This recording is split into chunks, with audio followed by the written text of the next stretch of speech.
के साथ उनका गहरा जुड़ाव रहा है और टाटा के वारिस के रूप में नोएल के बाद माया टाटा का नाम उभर कर सामने आ रहा है।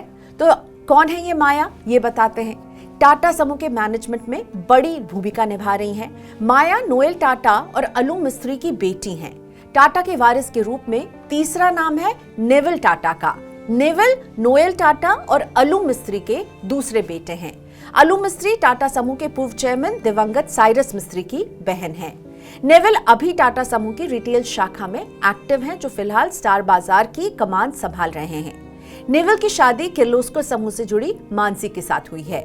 मानसी टोयोटा किर्लोस्कर समूह की उत्तराधिकारी हैं और नेविल टाटा को शुरू में पैकेज फूड बेवरेज डिवीजन का प्रबंधन भी सौंपा गया था। उन्होंने इस क्षेत्र में अपनी प्रतिभा साबित कर दी थी, तो उन्हें समूह के फैशन ब्रांड जूडियो का कार्यभार भी सौंप दिया गया। एक्सपर्ट्स का मानना है कि नेविल को भी टाटा समूह के वारिस के रूप में देखा जा सकता है। टाटा की विरासत के उत्तराधिकारी की लिया चौथी दावेदार मानी जा रही हैं। लिया का टाटा समूह के हॉस्पिटैलिटी सेक्टर में अहम योगदान है। 29 वर्षीय लिया नेविल और माया की बहन है। लिया ने स्पेन के IE बिजनेस स्कूल में पढ़ाई की है। उन्होंने ताज होटल चेन के विकास में अहम भूमिका निभाई है। लिया ने ताज होटल एंड रिजॉर्ट्स में असिस्टेंट मैनेजर के तौर पर करियर की शुरुआत की, लेकिन अपनी मेहनत के बूते वो टाटा समूह के हॉस्पिटैलिटी कारोबार में शीर्ष मुकाम पर पहुंच गई हैं। रतन टाटा की विरासत का वारिस कौन बनेगा, इस बारे में एस्टेट प्लानिंग एक्सपर्ट और next gen estate planning solution के founder director doctor Deepak Jain कहते हैं कि रतन टाटा की कोई संतान नहीं है, इसलिए उनके उत्तराधिकारी को लेकर काफी चर्चाएं होती रही हैं। टाटा समूह का संचालन ट्रस्ट के जरिए किया जा रहा है। टाटा समूह का स्ट्रक्चर ऐसा है कि अब यह किसी एक व्यक्ति पर निर्भर नहीं होगा, बल्कि एक सामूहिक नेतृत्व प्रणाली के जरिए चलाया जाएगा। फिलहाल टाटा सन्स के चेयरमैन हैं N चंद्रशेखरन, वही ग्रुप की डेली गतिविधियों की देखरेख कर रहे हैं। टाटा ट्रस्ट की टाटा सन्स में लगभग 52% हिस्सेदारी है। ऐसे में टाटा की विरासत का उत्तराधिकारी तय करने में चंद्रशेखरन की अहम भूमिका रहने वाली है।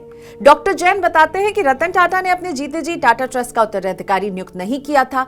अब ये जिम्मेदारी ट्रस्ट के बोर्ड की रहेगी कि वो इसके नए मुखिया का चुनाव करें। रतन टाटा के सौतेले भाई नोएल टाटा को संभावित उत्तराधिकारी के रूप में देखा जा रहा है। उनके बच्चे माया और नेविल भी समूह के विभिन्न विभागों में अपनी अहम भूमिका निभा रहे हैं। उन्हें भविष्य में नेतृत्व मिल सकता है, उन्हें उभरते सितारे के रूप में देखा जा रहा है। बहरहाल टाटा समूह का गवर्नेंस मॉडल अब एक सामूहिक और पेशेवर नेतृत्व पर आधारित है। टाटा ट्रस्ट के सदस्य ही समूह के विकास और भविष्य की योजनाओं के बारे में फैसला लेते हैं। तो टाटा का वारिस कौन होगा, इस बारे में अभी तो तस्वीर साफ नहीं है। ट्रस्ट की ओर से कोई औपचारिक घोषणा होने के बाद ही पता चलेगा कि टाटा की विरासत को कौन संभालेगा आगे जाकर। मौजूदा समय में संपत्ति के प्रबंधन के लिए ट्रस्ट शानदार ऑप्शन साबित हो रहे हैं और रतन टाटा ने भी इसी विकल्प को चुना, लेकिन उन्होंने अपना उत्तराधिकारी नहीं चुना। एस्टेट प्लानिंग में ये बड़ी चूक मानी जाती है। इसलिए अगर आप अपनी संपत्ति को ट्रस्ट के जरिए मैनेज कर रहे हैं तो मुखिया के रूप में अपना उत्तराधिकारी जरूर घोषित करें, ताकि आपके न रहने पर सदस्यों को कानूनी लड़ाई झगड़े से ना गुजरना पड़े।